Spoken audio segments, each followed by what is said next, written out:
Yeah. Hi everyone, Philip here again for episode 2 of our Talking Tailoring series that we're trying out, where I'm interviewing members from the shop and some of our clients, just kind of having some basic conversations on tailoring.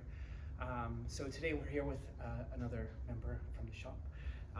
Wondering, can you introduce yourself and tell us a bit about your role in the shop? I am Takuma.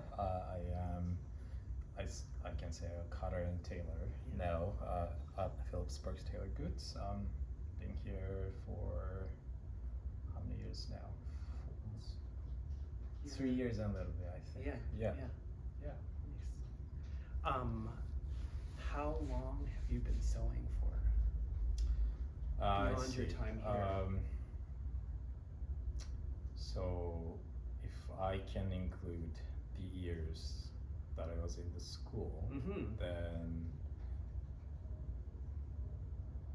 it will be 10 years? 10 years. 10 years, yeah. 10 years experience in sewing. What got you interested in sewing and then in tailoring specifically? Is there some moment or some project or something? In the beginning, the fashion stuff. Basically, my grandma worked in the fashion industry.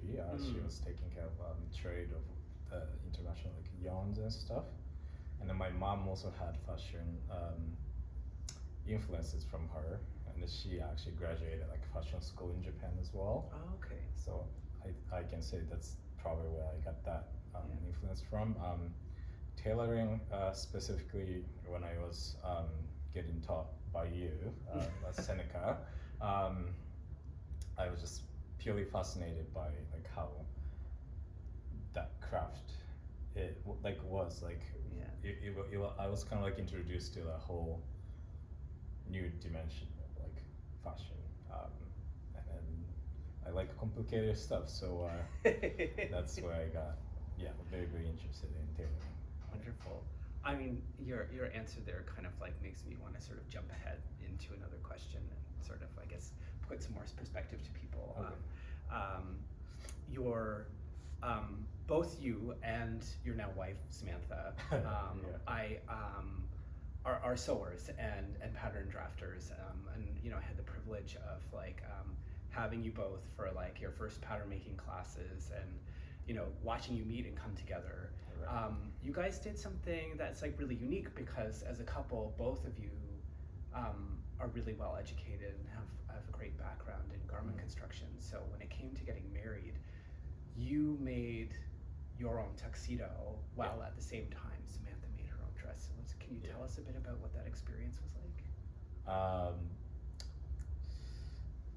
If I can kind of say it in just one word, it was a chaos. Because we were under a lot of other pressures as well for the prepping for the wedding. While it was very chaotic making that on the day of, it was really amazing, and then being able to tell the stories that we both made our own outfits were something really incredible, and then something that not many people get to do, and then we actually quite like the concept of that. I thought it was a beautiful concept, but if it was chaotic, then maybe other people can think about coming to you or coming to us for those pieces instead. Well, yeah, for sure. What is your dream commission, and what kind of pieces do you like to work on the most?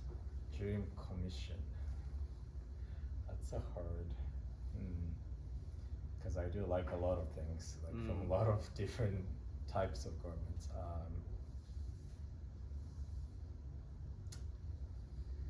Don't know, but I always go back to kind of 1940s, kind of more drapey, I should say, but there's still a little bit of suppression around the waist. Well constructed with good amount of structures in there. I think I tend to go back to that kind of classic style. That kind of era. Of suit, you mean? Yeah, of the suit. Yeah, suit is a jacket and then the pants. Yeah.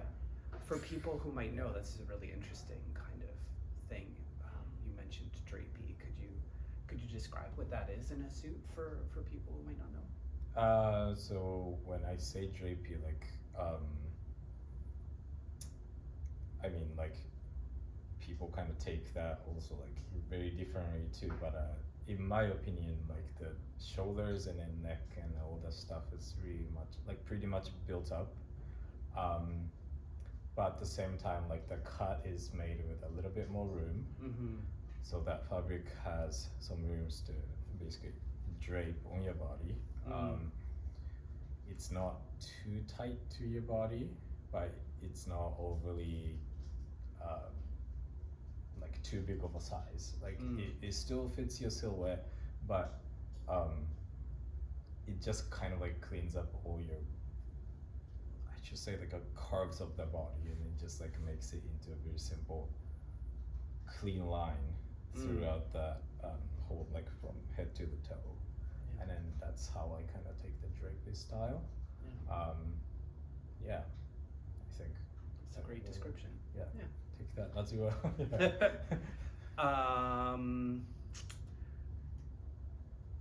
You spoke to me earlier. We were having a conversation about how you've got like a really good handle on cutting garments for women's bodies. Can you tell us more about that?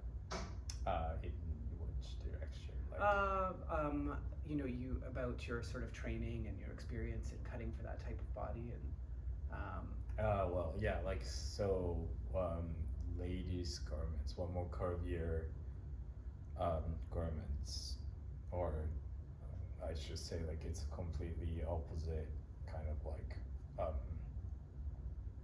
like approach compared to the menswear, more boxier, straighter cut. In terms of that, I kind of had to like switch my mind to like normal practice don't really apply to ladies kind of garments. But I found there are still certain rules that I can follow in terms of like making the garment fit to a certain area of the body. It's just that like having to say kind of like build that structures in my head was a little tricky part, because you know I couldn't really apply like the same rules to the men's garments to the women's garments, so having to kind of like readjust there was the trickiest part, I would say. Once I got the hang of that, it made things a little smoother. So if somebody has a curvy figure and they're looking for more body conscious tailoring, then you've got that experience too. Yep. Especially like my wife kind of like has a pretty tricky body type. She's got really square shoulders, wider than like usual, I would say, but then the waist is narrower, but the hip is kind of like curved much more towards the back than the side. Sometimes that can be reversed, like some ladies have a little bit more curves around the hips on the side and then not much in the back. Being able to catch all that and then like readjust the pattern is an asset I have now. I just want to throw in there too for people that like you know, we cut for men, we cut for women, we cut for trans people, non-binary people, like, you know, any whatever the body is that comes to us, I think kind of is the point that we're trying to make. And whatever the preference in terms of like tighter, form-fitting to the curves, or sort of like looser, more boxy, is, you know, all that experience of cutting that you have and addressing those different body types that you have and can address. I always get told that I'm like too young to be a tailor, and that I'm too young to be interested in suits and tailored clothing. And you're a good deal younger than I am. So I wonder, like, what advice do you have for your sort of peers, your sort of like age group, in terms of, you know, people who might be interested in sort of pursuing building up a wardrobe of more tailored clothing? Like, you know, what kind of tips and pieces of advice might you give to somebody? to like a client specifically, or like that to a people who wants to start this journey? I guess, towards somebody who may want to sort of start the journey of having some custom clothing made, building out a custom wardrobe, or not necessarily that it needs to all be custom, but like, what kind of tips could you give to someone in terms of like dressing in this kind of way that's considered sort of more old-fashioned or more formal than like what a younger generation may normally sort of be expected to. Right. I guess that's a bad question, but I mean,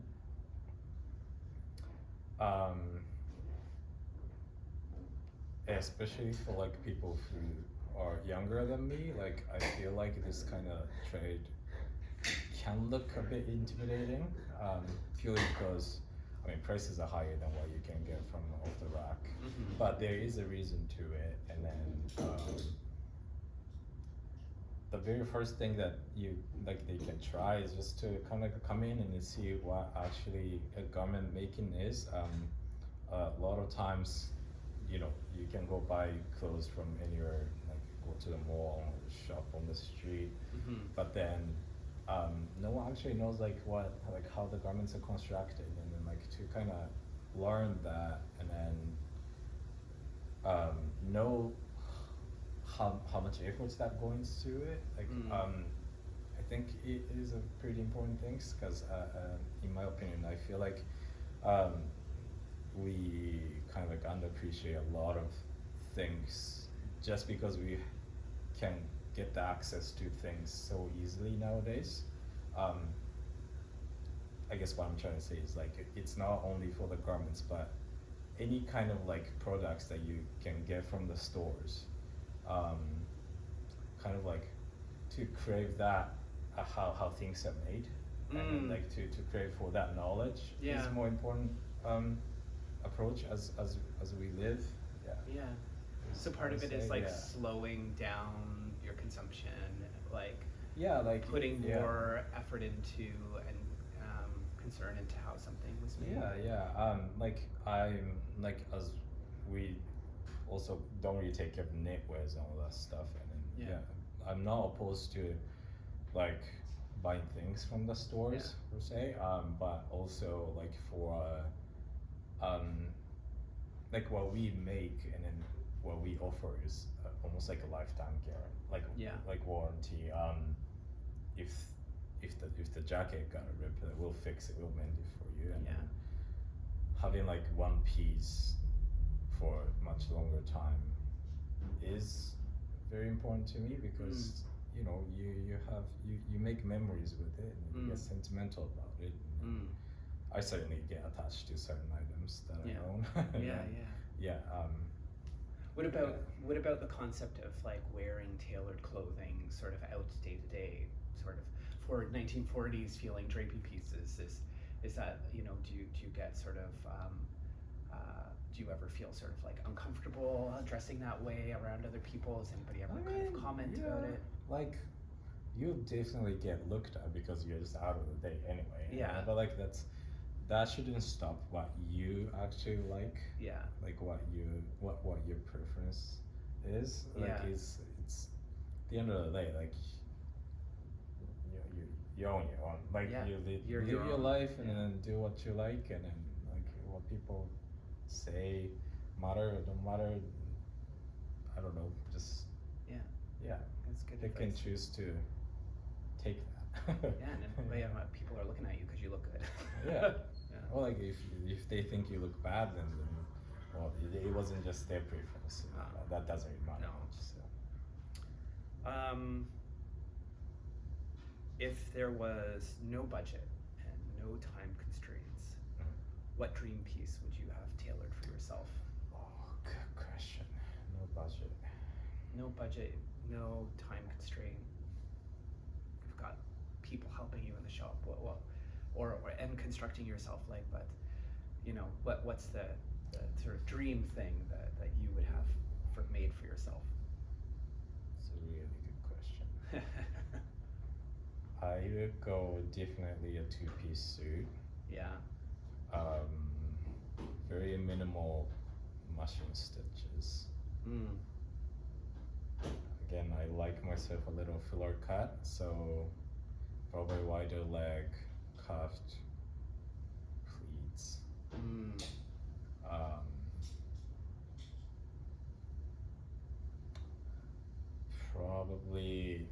Probably more close to like early 20s jacket. Oh, okay. Right. So it's tighter through the waist and a bit narrower in the shoulders than 40s. Okay. Yeah. And then not too much of a build up for the shoulders. Yeah. Just because I have like really square shoulders, I find myself if I pat that shoulders that I look like it almost gets inverted. So anyway, that's a side point. And I will try to source actual nice vintage cloth, like worsted wool. Yeah. Yeah. Any kind of color or pattern? Nothing tan. Probably like green or dark gray. Yeah. Green or dark gray. Single-breasted, double-breasted? Single-breasted. Okay. 3 buttons. 3 buttons. Okay. Yeah. Something like that. Yeah. So you do have something. It wasn't that hard. You came up with that pretty quick. You know the thing you want to make yourself next. Yeah. Well, thank you very much for those insights. Yeah.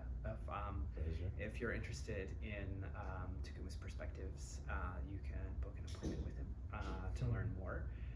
And if you like these talking tailoring posts, give us a like and subscribe to the YouTube channel.